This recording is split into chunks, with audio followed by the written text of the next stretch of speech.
All right, welcome back. We got Eric. What's up, Eric?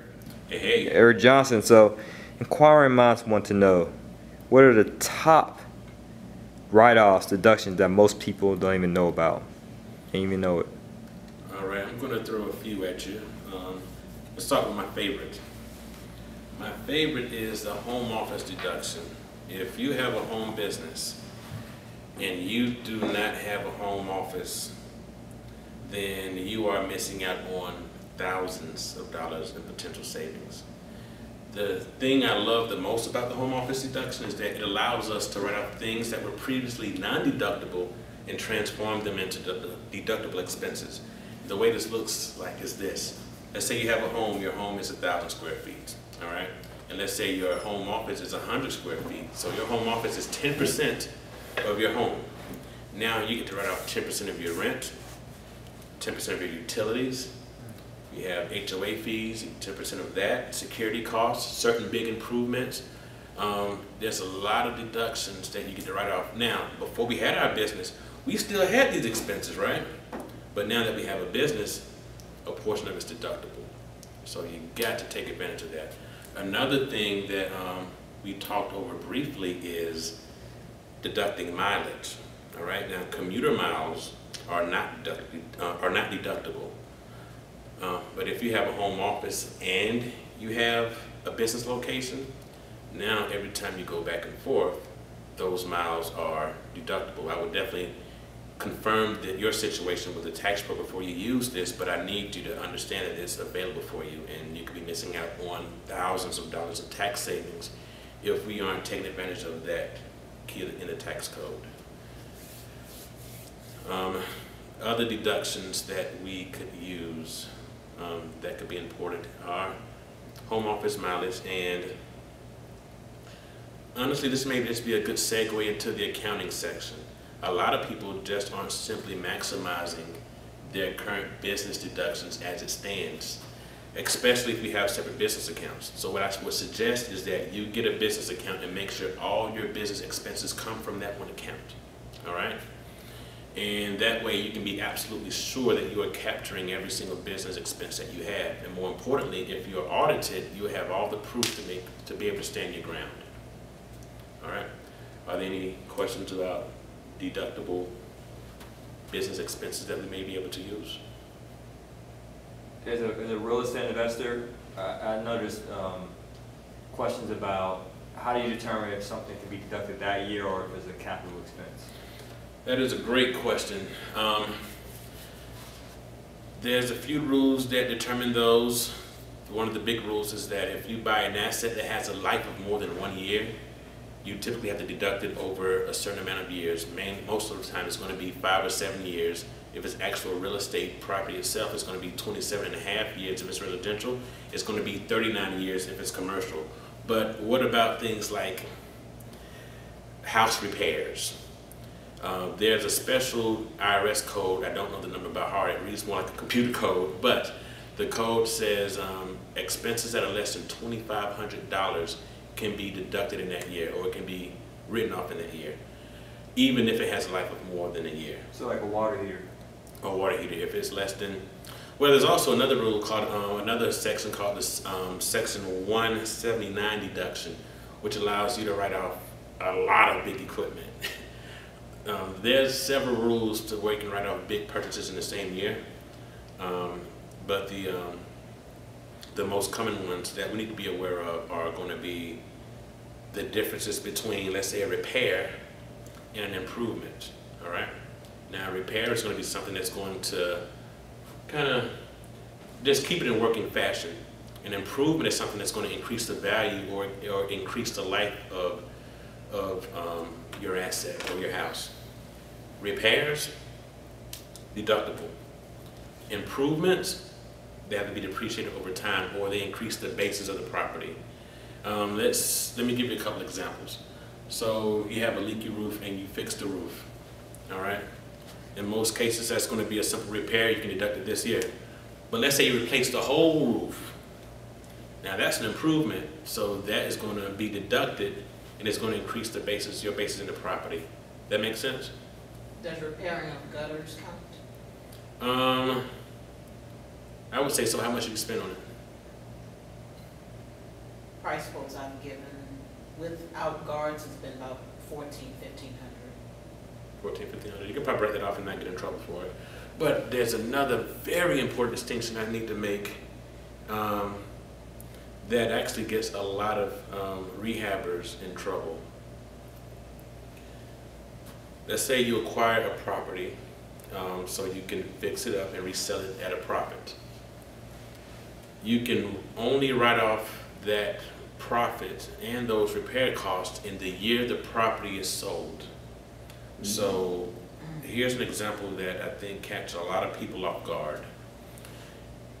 You buy the property in October, towards the end of the year, great deal, all right? Let's say you spend $100,000 on the house. And let's say you spend $50,000 in repairs to get it up, all right? But you don't sell the house until next February or March. That money that you put into that property is not deductible at all until the year that you sell it, which will be next year. And that's for flipping. That's for flipping. The other example I gave you was for someone who has a rental. But yeah, for buying whole. But for flippers, different set of rules. Different set of rules. And so, now with repairs, like say if you had something like you acquired a property and you had to do like a lead abatement or asbestos or something like that, where it's not, I don't know if that would be considered an upgrade or improvement or an actual repair. Those can be kind of tricky. But basically they treat the property as inventory. So they lump it all together. Like all the money that went into that property would have to be deducted in the year that it's sold. Now, general business costs like marketing and office supplies and all those kind of things are still deductible. But as far as buying a piece of property and getting it fixed, the acquisition costs and the repair costs Have to be done basically in the same year. Well, they don't have to be done in the same year. None of it's deductible until it's sold, until the year it's sold. That rule gets a lot of people in trouble, mainly because they're expecting a big tax deduction from all that money invested, just to find out that, in truth, it's not deductible until the following tax season. So you really want to contact a tax professional, especially at the end of the year if you're going to get into a big deal like that. So it seems like there's less tax advantages for flippers in comparison to buy and hold investors. They both have their pros and cons. If one of your goals is to stack your retirement plan, rehabbers and wholesalers are subject to self-employment tax, but they can contribute to the retirement plans to reduce their taxes. Passive income or rental income, you can't contribute to a retirement plan. So they both have their own advantages and disadvantages. Depends on. Flips are taxed higher too, right? Yes, they get hit with self-employment tax. And also about the deductions, before we forget, what if someone wants to move forward with some type of educational program for real estate investing? Consultation services, mentorship, coaching, are there any tax advantages to that? There's a general rule where anything that you spend in your business for business purposes or generating income is deductible. So yeah, if you get into a coaching program and that program is geared towards your business, that is deductible. Or education programs, those are deductible. The mileage to go to those programs, if you're going in person, you can write off those miles. Yes, very much so. Excellent. So coaching program through 100% finance is tax deductible, yes? 100%. What about credit repair? Yeah, what about like financial services? If someone needs credit repair or Those reoccurring any charges. cost, yes. Are those tax deductible? In most cases, credit repair. Because even though it's personal, sorry to interject, but even though it's personal, they can leverage that for business use. So I was wondering if that's indirectly a business write-off. That would be a tough argument. My honest opinion, and I will be honest, this is my first time having this question, I will be glad to do some research. But my gut says that the IRS is more likely to see that as a personal transaction, and the burden of proof will be on you to prove it to be a business one. What if I flipped it the other way and said, okay, well, I qualified for $50,000 in business credit, the fee for 100% finance, give me that $50,000 credit was 10% fee. With that 10% fee, because it's directly correlated to business credit for that business, Will that be tax deductible? Yeah, wouldn't that be tax deductible? I'm sorry, I heard the question. What he's saying is, what if he applies for business credit? So he wants to get financing for his business, and he hired a company like 100% finance to assist him. And as a result, he pays us a fee for that. Can It's he a deduct financial that fee? service. And it's for your business? It's for It sounds like a business deduction to me. Yes, sir. That's a good one. I didn't think about that either. yeah. So it's tax deductible. So coaching and business credit is tax deductible. Yeah, because it's a financial service. It's specifically for your business. So basically, anything that you're basically doing for your business, you can prove standardly is deductible. Exactly. One thing I recommend is I also do a brief bit on record keeping. Okay. Very important.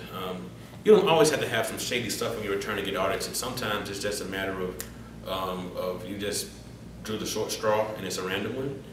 And sometimes when you earn over a certain threshold, you can count on being audited, more frequently.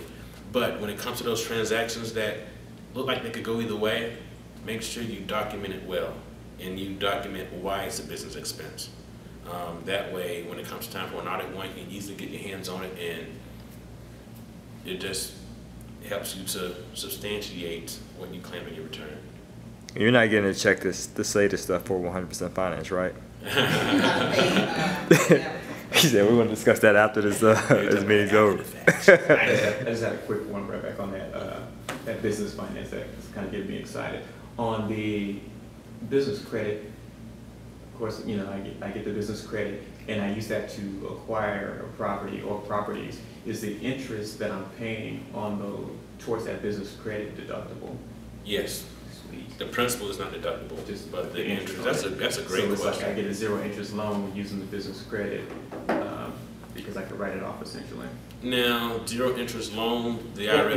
Well, I'm saying the interest from the business credit. Oh, it would be like, It'd be like an from interest-free yourself. loan because I'm paying. Thanks for watching the video. We appreciate your viewership. By the way, guys, make sure you subscribe to 100percentfinance.com. We have a plethora of tools that can help you succeed financially. We have a report on credit repair, 3 tips on how you can improve your FICO score. We also have a business credit ebook. We have a ton of real estate related documents, from deal analyzers to a mortgage calculator, a whole bunch of resources. You just have to subscribe. And one last thing, don't want to forget, we are offering free live webinars to answer your questions. This is only made available to our website subscribers.